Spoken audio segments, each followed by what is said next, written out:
বিসমিল্লাহির রহমানির রহিম। প্রিয় শিক্ষার্থীরা, আসসালামু আলাইকুম। তোমরা যারা অষ্টম শ্রেণী থেকে নবম শ্রেণীতে উঠেছ, স্কুলে গিয়ে ক্লাসে বসে ক্লাস করার সুযোগ পাওনি, কারণ পৃথিবীতে এখন একটি মহাদুর্যোগ চলছে। আমাদের বাংলাদেশও এর বাইরে নয়, আমরাও দুর্যোগকে মোকাবেলা করতেছি। করোনা ভাইরাস সব কিছু স্তব্ধ করে দিয়েছে। আমরা আল্লাহ তাআলার কাছে প্রার্থনা করব যেন এই বিপদ থেকে আল্লাহ তাআলা আমাদেরকে মুক্তি করেন। তো তোমরা যেহেতু সরাসরি ক্লাসে বসে ক্লাস করার সুযোগ পাও নাই, তাই আমরা তোমাদের জন্য অনলাইনে ক্লাস করার ব্যবস্থা করেছি। আজকে আমি তোমাদেরকে গণিত ক্লাস করাবো। তোমাদের প্রথম অধ্যায়ের বাস্তব সংখ্যা নিয়ে তোমাদের সাথে কথা বলবো। চলো ক্লাসটা আমরা শুরু করে দেই। এখানে দেখো আমি লিখছি 1 2 3 4 5 6 7 8 9 9 10। এরকম সংখ্যা আমরা অনন্তকাল লিখতে পারবো, অসংখ্য লিখতে পারবো। যদি সারাটা জীবনও লিখতে থাকি তারপরে শেষ হবে না। এদেরকে বলা হয় স্বাভাবিক সংখ্যা বা অখণ্ড ধনাত্মক সংখ্যা। আবার আমি বলছি, এই যে তুমি লিখেছো 1 2 3 4 5 6 7 8 9 10, এরকম অনন্তকাল তুমি লিখতে পারবা। তোমার সারা জীবন, পৃথিবীর মানুষ, সব মানুষ সারা জীবন লিখলেও শেষ হবে না। এদেরকে বলা হয় স্বাভাবিক সংখ্যা বা অখণ্ড ধনাত্মক সংখ্যা। এখন আমরা দেখি অখণ্ড ধনাত্মক সংখ্যা বা স্বাভাবিক সংখ্যার ভিতর থেকে আর আমরা কি কি কথা বলতে পারি। দেখো, আমি যদি লিখি 1 3 5 7 ... দেখো এখানে আমি বেজোড় সংখ্যাগুলি লিখেছি 1 3 5 7। তাহলে দেখো স্বাভাবিক সংখ্যার ভিতরে বেজোড় সংখ্যা আছে, এগুলো অনন্তকাল লেখা যাবে। বেজোড় সংখ্যাও স্বাভাবিক সংখ্যার ভিতরে অন্তর্ভুক্ত, এগুলাও অনন্তকাল লেখা যাবে।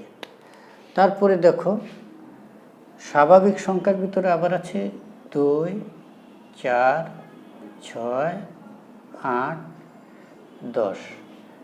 দেখো এই জোড় সংখ্যাগুলো আমরা অনন্তকাল লিখতে পারবো। তাহলে স্বাভাবিক সংখ্যার ভিতরে আমরা কি সংখ্যা পেলাম?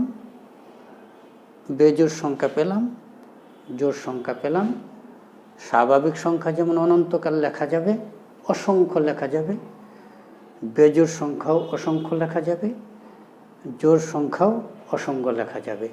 এই ডট ডট দ্বারা আমি বুঝাচ্ছি তুমি চলতে পারবা অনন্তকাল, অনন্তকাল চলতে পারবা। এখন দেখি এখান থেকে আর আমরা আর কি কি কথা বলতে পারি স্বাভাবিক সংখ্যা থেকে। ঠিক আছে, এখন আমি কিছু সংখ্যা লিখব। দেখো লিখলাম 2 3 5 7 11 13 17। এরকম সংখ্যাও আমরা অনন্তকাল লিখতে পারবো। দেখো এই সংখ্যাগুলোর একটা বৈশিষ্ট্য তোমরা দেখো, এই 2কে 2 ছাড়া অন্য কোনো সংখ্যা দ্বারা ভাগ করলে মিলে না, আবার 1 দ্বারা ভাগ করলেও মিলে। 3কে 1 দ্বারা ভাগ করা যায় এবং 3 দ্বারা ভাগ করা যায়। 5কে 5 দ্বারা ভাগ করা যায় এবং 1 দ্বারা ভাগ করা যায়। এখানে যে সংখ্যাগুলো লিখেছি আমি, প্রতিটার বৈশিষ্ট্য একই রকম, যে এই সংখ্যাগুলিকে 1 এবং তার নিজেকে দিয়ে ভাগ করলে নিঃশেষে বিভাজ্য হয়।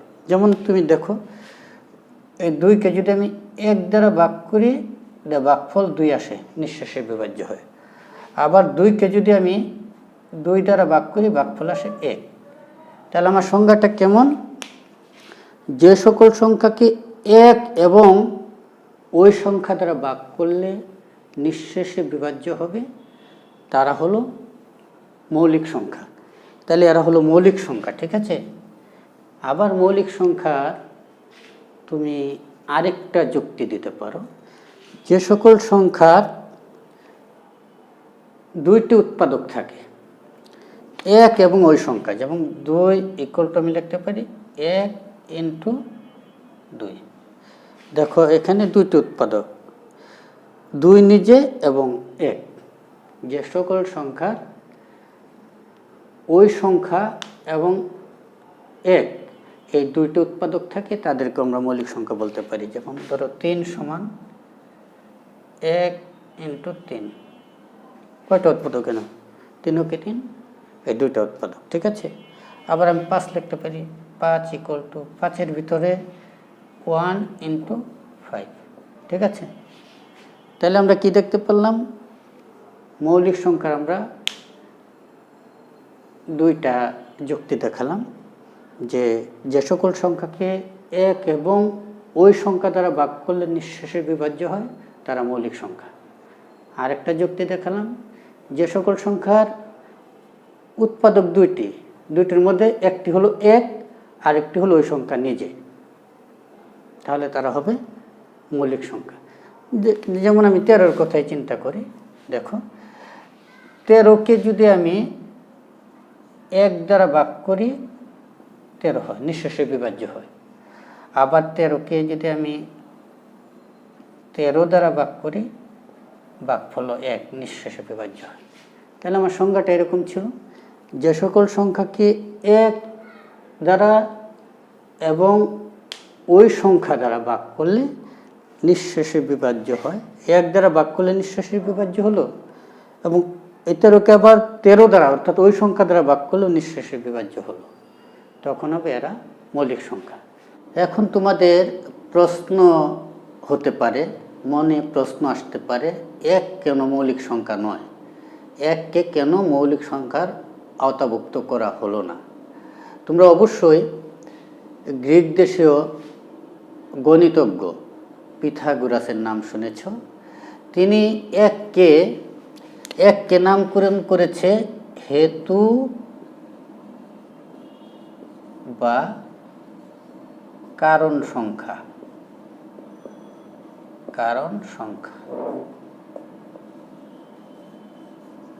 পিথাগোরাস 1কে হেতু বা কারণ সংখ্যা নাম দিয়েছে। এটার কারণটা কি? আবার উনি এই কথাও বলেছেন, 1 হলো সকল সংখ্যার উৎপত্তিস্থল। যেমন দেখো আমি 1, আবার 1-এর সাথে যদি 1 যোগ করি তাহলে 2 পাই। আবার দেখো 3টা 1 যোগ করলে আমি 3 পাই। এরকম আমরা যত সংখ্যা পাই সব সংখ্যার ভিতরেই 1 আছে। এই কারণে পিথাগোরাস 1কে হেতু বা কারণ সংখ্যা বা সকল সংখ্যার উৎপত্তিস্থল হিসাবে আখ্যায়িত করেছে। এখন প্রশ্ন হলো, 1 কেন মৌলিক সংখ্যা নয়? শোনো, 1 কেন মৌলিক সংখ্যা নয়? আমি মৌলিক সংখ্যার ক্ষেত্রে তোমাদেরকে বলেছিলাম যে 2 একটা মৌলিক সংখ্যা। এর কি কি বৈশিষ্ট্য থাকতে হবে? এর যে কোনো মৌলিক সংখ্যার 2টা উৎপাদক থাকতে হবে। একটা হলো 1, আরেকটা হলো সে নিজে। এই দেখো 2-এর দেখো উৎপাদক একটা হলো 1, আরেকটা হলো সে নিজে। 3-এর কথা যদি চিন্তা করো, 3-এর দেখো একটা 1, আরেকটা সে নিজে। একটা উৎপাদক হলো 1, আরেকটা উৎপাদক হলো সে নিজে। যে কোনো মৌলিক সংখ্যার 2টা উৎপাদক থাকে, একটা হলো 1, আরেকটা হলো সে নিজে। এখন যদি আমি 1-এর কথা চিন্তা করি, দেখো 1, আচ্ছা আমি বলছি মৌলিক সংখ্যার একটা উৎপাদক থাকতে হবে, আরেকটা সে নিজে থাকতে হবে। তাহলে নিজে হলে কি হয়ে যায়? একই হয়ে যায় না। মৌলিক সংখ্যা হতে হলে একটা 1 থাকবে। যেমন 2 মৌলিক সংখ্যা, একটা উৎপাদক 1, আরেকটা হলো সে নিজে, 2টা ভিন্ন রকম। দেখো এখানে একটা এক, আরেকটা সে নিচে, দুইটা ভিন্ন রকম। কিন্তু একের ক্ষেত্রে যদি আমি একটা এক নেই, আরেকটা যদি নিতে চাই এককেই নিতে হয়। সুতরাং এই কারণে আমরা যদি এককে মৌলিক সংখ্যা বলি, তাহলে মৌলিক সংখ্যার যে সংজ্ঞা সেটার ভিত্তি কি থাকে না। মৌলিক সংখ্যার সংখ্যাটা হলো যে কোনো মৌলিক সংখ্যাকে এক দ্বারা ভাগ যাবে এবং সেই সংখ্যা দ্বারা ভাগ যাবে। মৌলিক সংখ্যার যে দেখো আমি এক দ্বারা ভাগ করলাম, হলো কত? 2। আবার মৌলিক সংখ্যাটাকে সেই সংখ্যা দ্বারাই যদি ভাগ করি আবার হয় 1, অর্থাৎ নিঃশেষে বিভাজ্য হবে। আমি 3 একটা মৌলিক সংখ্যা, 3কে আমি যদি 1 দ্বারা ভাগ করি এটা নিঃশেষে বিভাজ্য হয়, আবার 3কে যদি 3 দ্বারা ভাগ করি এটা নিঃশেষে বিভাজ্য হয়। এটা হলো মৌলিক সংখ্যার একটা বৈশিষ্ট্য। আরেকটা বৈশিষ্ট্য হলো যে কোনো মৌলিক সংখ্যার দুইটা উৎপাদক থাকবে, একটা হলো 1, আরেকটা সে নিজে। দুইটা দুই ধরনের দেখো। কিন্তু এককে যদি আমি উৎপাদকে বিশ্লেষণ করতে চাই, একটা এক আমি নিতে পারি, আরেকটা অন্য কোনো রকম নিতে পারি না, একই চলে আসে। মৌলিক সংখ্যার সংজ্ঞায় হলো একটা উৎপাদক এক, আরেকটা সে নিজে, অর্থাৎ দুইটা দুই রকম হতে হবে। এখানে দুইটা একই রকম হয়ে যায়, একটা এক আবার এক চলে আসে। এই কারণে এককে মৌলিক সংখ্যার আওতাভুক্ত করা হয় না। অর্থাৎ মৌলিক সংখ্যার সংজ্ঞাটা হলো এরকম, এক অপেক্ষা বড় হতে হবে, এবং মৌলিক সংখ্যার সংজ্ঞাটা হলো এক অপেক্ষা অবশ্যই বড় হতে হবে। যে সকল সংখ্যা এক অপেক্ষা বড় এবং সেই সংখ্যা এক এবং সেই সংখ্যা দ্বারা বিভাজ্য নিঃশেষে, তাহলে তারা মৌলিক সংখ্যা। তাহলে তোমাদেরকে মৌলিক সংখ্যার সংজ্ঞা আমি বোঝাতে পারলাম, এবং এক কেন মৌলিক সংখ্যা না সেটাও তোমাদেরকে আমি বললাম। এখন যৌগিক সংখ্যা কারা? যৌগিক সংখ্যা হলো যাদের একাধিক উৎপাদক থাকবে। মৌলিক সংখ্যা যেমন 3, 3-এর একটা 1 এবং 3, যে কোনো মৌলিক সংখ্যারই দুইটা উৎপাদক। কিন্তু আমি যৌগিক সংখ্যা যদি নিই, মনে করো 4 নিলাম, 4-এর দেখো উৎপাদক কয়টা? 1। তারপরে আসতেছে কত? 4-এর উৎপাদক কয়টা হয় দেখো, 4-এর যদি তুমি উৎপাদক বিশ্লেষণ করো কত? 2, আবার 2 একটা, দেখো 2 × 2 × 1, দেখো 3টা উৎপাদক হয়ে যায়, একটা, দুইটা, 3টা। কিন্তু মৌলিক সংখ্যার উৎপাদক দুইটি, একটা হলো 1, আরেকটা হলো সে নিজে। তাহলে যৌগিক সংখ্যা কারা? যৌগিক সংখ্যাকে এক এবং ওই সংখ্যা ছাড়া যদি আর অন্য সংখ্যা দ্বারা ভাগ যায় সেটার যৌগিক থাকবে না। যেমন 4-এর কথা চিন্তা করো, 4কে আমি 1 দ্বারা ভাগ করলাম, 4 হলো। আবার 4কে আমি 4 দ্বারা ভাগ করলাম, 1 হলো। 4কে যদি আমি আবার 2 দ্বারা ভাগ করি, এই দেখো 2 হয়। তাহলে সুতরাং এটা মৌলিক সংখ্যা হবে না, এটা যৌগিক সংখ্যা। অর্থাৎ মৌলিক সংখ্যাকে শুধু 1 এবং সেই সংখ্যা দ্বারা ভাগ যাবে, আর যৌগিক সংখ্যাকে 1 এবং সেই সংখ্যা দ্বারা ভাগ যাবে যদি আরও অন্য কোনো সংখ্যা দ্বারা ভাগ যায়, তাহলে সেটাকে আমরা যৌগিক সংখ্যা বলবো। দেখো যে 4কে আমরা 1 দ্বারা ভাগ করছি, 4 হয়েছে, 4কে 4 দ্বারা ভাগ করছি, 1 হয়েছে, আবার 4কে 2 দ্বারা ভাগ করছি, 2 হয়েছে। তাহলে এখানে 4-এর উৎপাদক দেখো 3টা হয়ে যাচ্ছে, যেমন 4, 2, 1, 3টা উৎপাদক।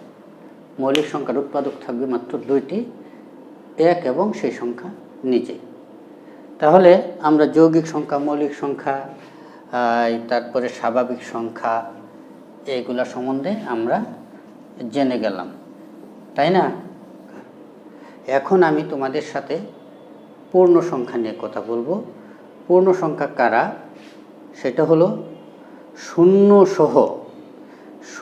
সহ সকল ধনাত্মক এবং ঋণাত্মক অখণ্ড সংখ্যাকে পূর্ণ সংখ্যা বলা হয়। তাহলে দেখো 0 + 1 + 2 + 3 প্লাস এরকম ডট ডট এরকম। আবার এই সাইডে -1 -2 -3 এরকম ডট ডট। দেখো শূন্য সহ সকল ধনাত্মক এবং ঋণাত্মক অখণ্ড সংখ্যাকে বলা হয় পূর্ণ সংখ্যা। দেখো এদিক দিয়ে কি অসীম পর্যন্ত যেতে পারবে, অসংখ্য ধনাত্মক মান পাবো পূর্ণ সংখ্যা। আবার বাম দিকে আসলে অসংখ্য ঋণাত্মক মান আমরা পাবো পূর্ণ সংখ্যা। তাহলে পূর্ণ সংখ্যার সংজ্ঞাটা আমরা জেনে গেলাম, শূন্য সহ সকল ধনাত্মক এবং ঋণাত্মক অখণ্ড সংখ্যা হলো পূর্ণ সংখ্যা। এখন আমি তোমাদেরকে ভগ্নাংশ পড়াবো। ভগ্নাংশ হলো p/q আকারের একটি সংখ্যা, যেখানে q is not equal to 1, অর্থাৎ q এর মান 1 হতে পারবে না এবং q is not equal to 0 হতে পারবে না। তাহলে দেখো ভগ্নাংশ হলো p/q আকারের একটি সংখ্যা হতে হবে, আর এখানে শর্ত থাকতে হবে যে q এর মান 1 হতে পারবে না এবং q এর মান 0 হতে পারবে না, এবং q দ্বারা p নিঃশেষে বিভাজ্য হতে পারবে না। q দ্বারা p নিঃশেষে বিভাজ্য হতে পারবে না, তাহলে ভগ্নাংশ হবে। তাহলে দেখো আমি প্রমাণ করে দেখাই তোমাদেরকে। মনে করো যে আমি p/q লিখলাম, p এর মান যদি আমি 3 দেই আর q এর মান যদি 1 বসাই, দেখো 1 বসাইলে এটার ভগ্নাংশ থাকে না। p এর মান বসালাম আমি কত 3, q এর মান 1। দেখো 1 বসালে ভাগ করলে এটা 3 হয়ে যায় আর ভগ্নাংশ থাকে না। এই কারণে আমি লিখেছি q এর মান 1 হতে পারবে না। আবার দেখো আমি p/q লিখলাম, p এর যে কোনো একটা মান দাও, তুমি দিলা 4, p এর মান 4 দিলা আর q এর মান 0 দিলা। q যদি 0 দাও তাহলে এটা হয়ে যায় কি অসীম, ঠিক আছে। এই কারণে q এর মান 0 হতে পারবে না, 1ও হতে পারবে না। যদি 1 হয় তাহলে পূর্ণ সংখ্যা হয়ে যায়, আর q এর মান যদি 0 হয় তাহলে অসীম হয়ে যায়। অর্থাৎ যে কোনো সংখ্যাকে যদি 0 দ্বারা ভাগ করা যায় সেটা কি ইরর আসে, তুমি ক্যালকুলেটরে দেখবা মানটা ইরর আসতেছে, অর্থাৎ এটা সম্ভব না। যে কোনো সংখ্যারে 0 দ্বারা ভাগ করলে এটা অসম্ভব, অসীম একটা সংখ্যা আসে। এই কারণে আমি এখানে অসীম লিখে দিয়েছি, ঠিক আছে।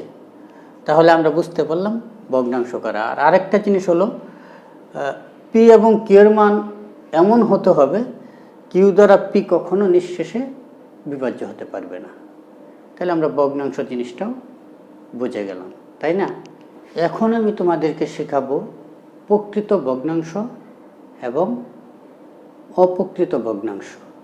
কিছুক্ষণ আগে তো তোমাদেরকে আমি ভগ্নাংশের কথা বললাম, p/q আকারের সংখ্যা হবে,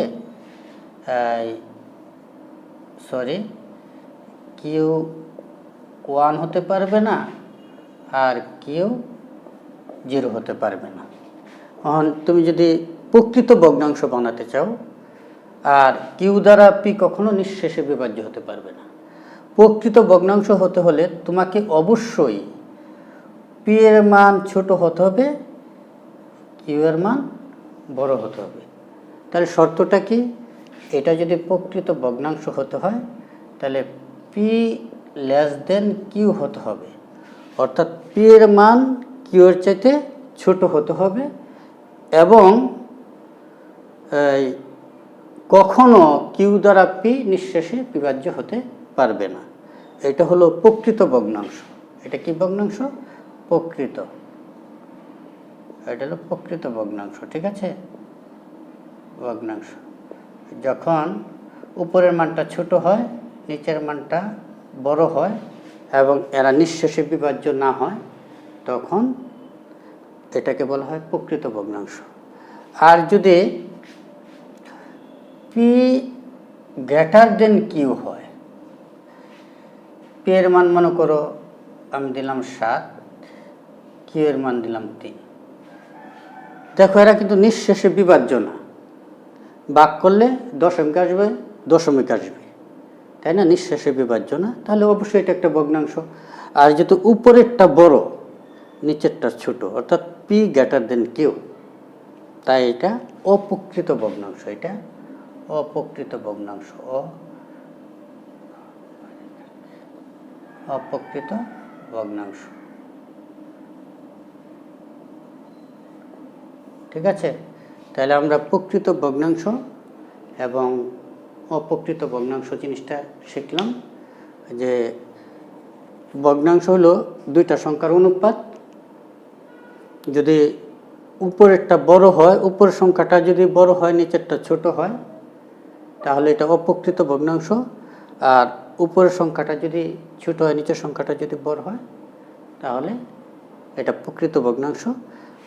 সকল ভগ্নাংশ দুইটা সংখ্যার অনুপাত। এই দেখো আমি এটা লিখতে পারি 3:7, আর এটাকে লিখতে পারি 7:3। সকল ভগ্নাংশই দুইটি সংখ্যার অনুপাত। তাহলে আমরা প্রকৃত অপ্রকৃত ভগ্নাংশ কি সেটাও জেনে গেলাম।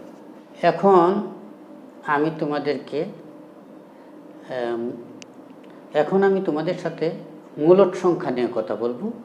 মূলদ সংখ্যাও পি বাই কিউ আকারের হতে হবে, যেখানে পি এবং কিউ উভয়ে পূর্ণ সংখ্যা এবং Q is not equal two,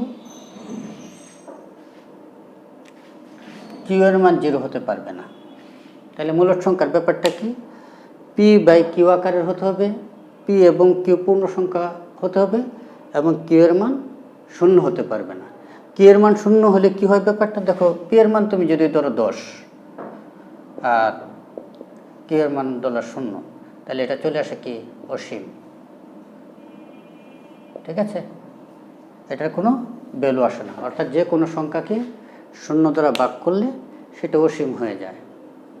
এটার ভ্যালু এখনো পাওয়া যায়নি বা বৈজ্ঞানিকরা এর কোনো সঠিক মান দিতে পারেনি, অর্থাৎ যে কোনো সংখ্যাকে 0 দ্বারা ভাগ করলে সেটা অসীম হয়ে যায়। তাইলে মূলদ সংখ্যা পি বাই কিউ আকারের হবে, পি এবং কিউ উভয় পূর্ণ সংখ্যা হতে হবে এবং কিউ এর মান কখনো 0 হতে পারবে না।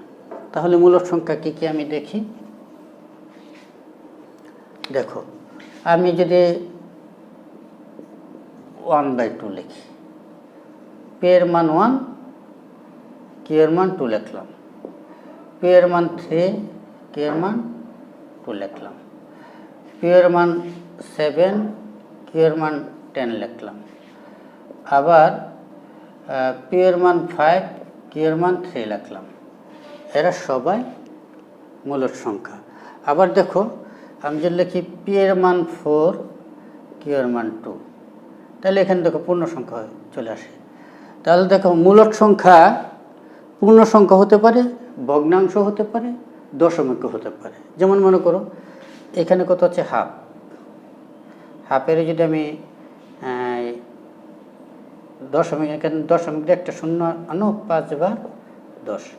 দেখো এই হাফকে যদি দশমিকে আমি নেই তাহলে 0.5 হয়ে যায়, অর্থাৎ 0.5 হয়ে যায়। আচ্ছা মূলদ সংখ্যা তাহলে কারা? মূলদ সংখ্যা ভগ্নাংশ হতে পারে, পূর্ণ সংখ্যা হতে পারে, দশমিক ভগ্নাংশ হতে পারে। অর্থাৎ মূলদ সংখ্যা তারাই হবে যাদেরকে দুইটি সংখ্যার অনুপাতে প্রকাশ করা যায়। এখন দেখো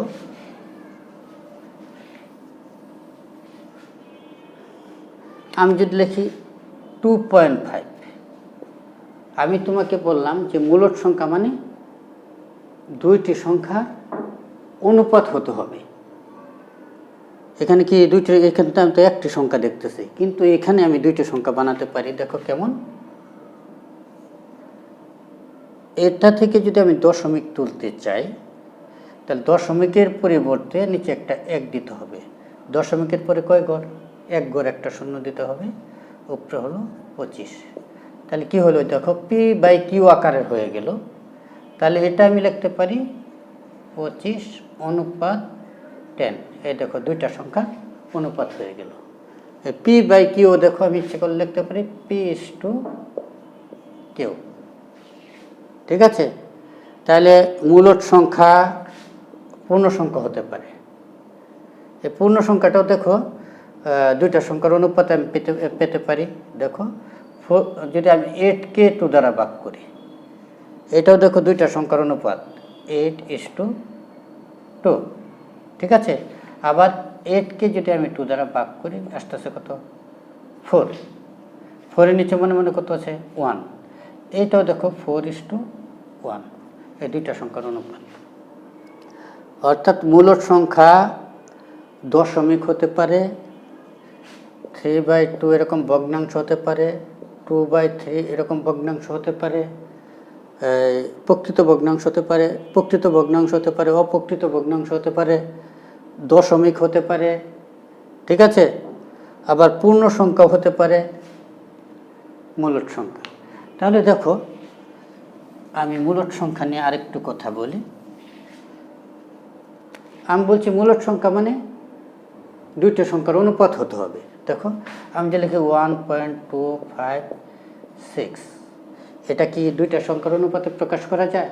অবশ্যই যায়। দেখো আমি একটা টান দিলাম, এই দশমিকের পরিবর্তে আমি একটা 1 লিখব। দশমিকের পরে কয় ঘর? 1 2 3 ঘর, 3টা শূন্য দিলাম, 1টা 2টা 3টা, আর উপরে 1 2 5 6।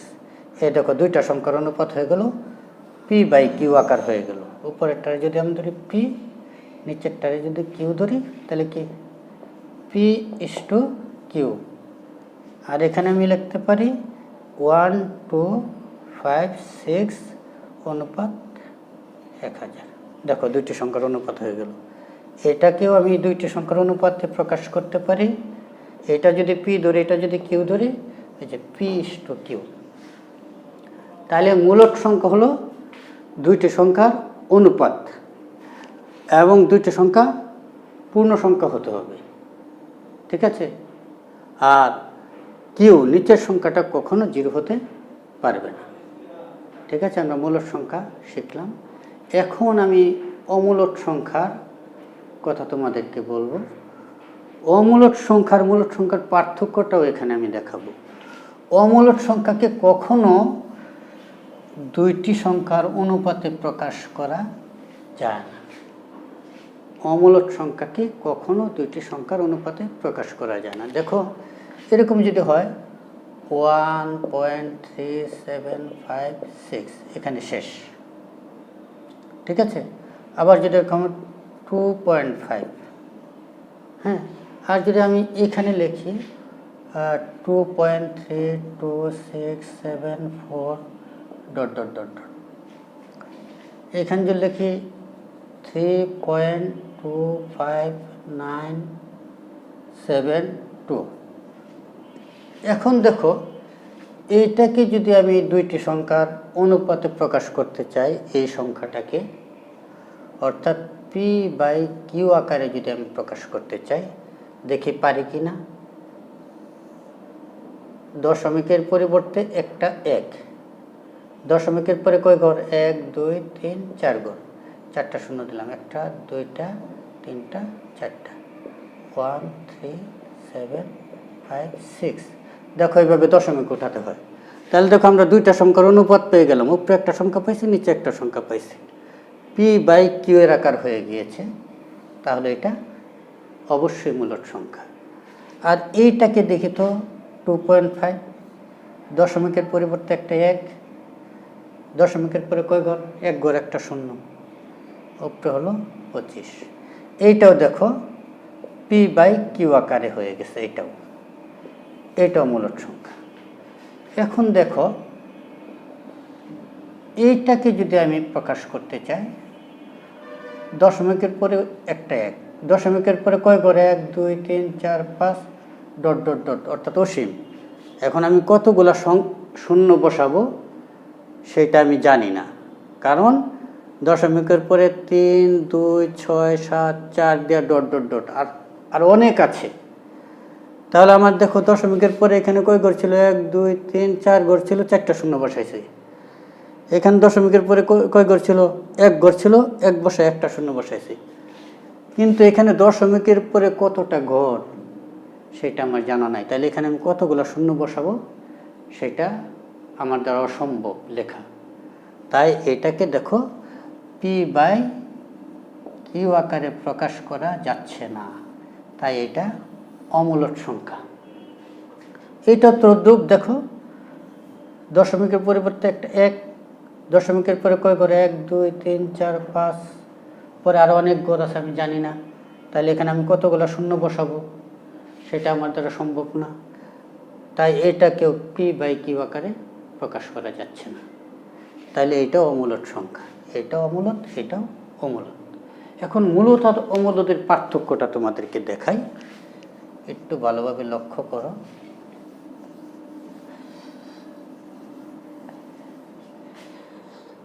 মনে করো 3.75, এটা দিলাম 3.21235 এটা জানি না। দেখো এটাও দশমিক ভগ্নাংশ, এটাও দশমিক ভগ্নাংশ। দশমিক তুলে কিভাবে? দশমিকের পরিবর্তে একটা 1, দশমিকের পরে কয় ঘর? 2 ঘর, 2টা শূন্য, আর উপরে এই সংখ্যাটা। তাহলে দেখো এটা পি বাই কিউ আকার হয়ে গেল, এটা মূলদ।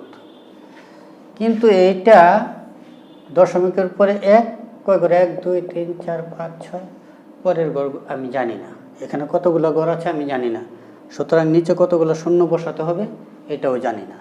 তাই এটাকে পি বাই কিউ আকারে প্রকাশ করা যাবে না এটাকে, তাই এটা অমূলদ সংখ্যা।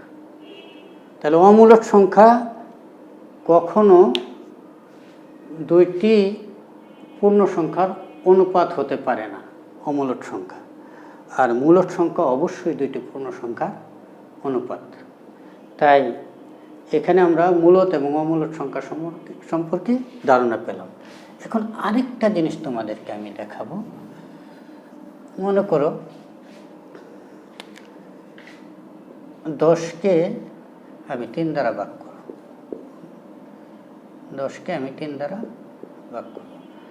3 তিরিকে 9, 10 দশমিক দিয়ে একটা শূন্য, 3 তিরিকে 9 1 0, 3 তিরিকে 9 1 0, 3 তিরিকে 9 1 0। অর্থাৎ আমরা যদি 10কে 3 দ্বারা ভাগ করি, দশমিকের পর একই সংখ্যা বারবার আসতেছে। যদি দশমিকের পরে নিয়ম মেনে কোনো সংখ্যা আসে সেটাও মূলদ সংখ্যা, যে দশমিকের পরে একটা নিয়ম মানতেছে কি 3 3 3 3 3 আসতেছে, তাহলে এটাকে আমরা লিখতে পারি 3 দশমিক, দশমিকের পরে বারবার কি আসতেছে 3 3 3, তাহলে একটা 3 লিখে এটার উপরে এরকম একটা ফুটা দেব, এটার নাম হলো পৌনঃপুনিক। পৌনঃপুনিক,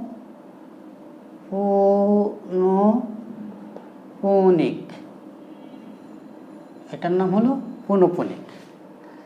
আচ্ছা, পৌনঃপুনিক দিয়ে যদি কোনো সংখ্যাকে আবৃত করে দেওয়া যায় তাহলে সেইটাও মূলদ সংখ্যা, এটাও মূলদ সংখ্যা। মূলদ সংখ্যা যদি এরকম হয় 7.252525 এরকম আজীবন যেতে থাকলো, তাহলে দেখো দশমিকের পরে কোন জিনিসটা বারবার আসতেছে 2 5 2 5 2 5, তাহলে এটাকে আমরা লিখতে পারবো 7.25 দিয়া এদের দুইটার উপর পৌনঃপুনিক দিয়ে দেব।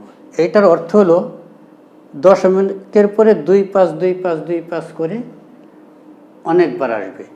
এরকম পৌনঃপুনিক দিয়ে যদি আবৃত্তি করে দেওয়া যায়, এটা তো অসীমে যাচ্ছিল 2 5 2 5 2 5 করে, যেহেতু একটা নিয়ম মেনে যাচ্ছিল 2 5 2 5 2 5 করে, এই কারণে 2 5-এর উপর আমি পৌনঃপুনিক দিয়ে দিয়েছি, এটা মূলদ। ঠিক আছে, তাহলে পৌনঃপুনিক দিয়ে যদি আটকায় দেওয়া যায় তাহলে সেটাও মূলদ সংখ্যা হবে। ঠিক আছে, এখন দেখো এরকম যদি থাকে 7.3216752, দেখো এখানে পৌনঃপুনিক দেওয়ার কোনোই সুযোগ নাই। যদি একই সংখ্যা বারবার আসে সেখানে আমরা পৌনঃপুনিক দিতে পারি। যদি এরকম হয় দেখো 7.321, 3 2 1 3 2 1। দেখো একটা নিয়ম মেনে আসতেছে, উপরেরটায় দশমিকের পরে কোনো নিয়ম মানে নাই, তাহলে এটা হলো দশমিকের পরে যে সংখ্যাগুলো আসছে কোনো নিয়ম মানে নাই এবং ভাগ এবং অসীম পর্যন্ত যেতে থাকবে। আর নিচেরটা দশমিকের পরে অসীম পর্যন্ত যাচ্ছে কিন্তু নিয়ম মেনে, কীভাবে 3 2 1 3 2 1 3 2 1। যদি এরকম হয় তাহলে আমি এটা লিখতে পারি 7.321। এখন কি আমি 3টার উপরই পৌনঃপুনিক দেব? না, আমি যদি এইটা এই সাইডেরটা এবং এই সাইডেরটার উপর দিই, এটা না দিই, তাহলে 3টার উপরে পৌনঃপুনিক বোঝায়। এইটাও মূলদ সংখ্যা, অর্থাৎ পৌনঃপুনিক দিয়ে আটকানো গেলে একটা সংখ্যা অসীমের দিকে যাচ্ছে দশমিকের পরে, যদি পৌনঃপুনিক দিয়ে আবদ্ধ করা যায় সেটা মূলদ।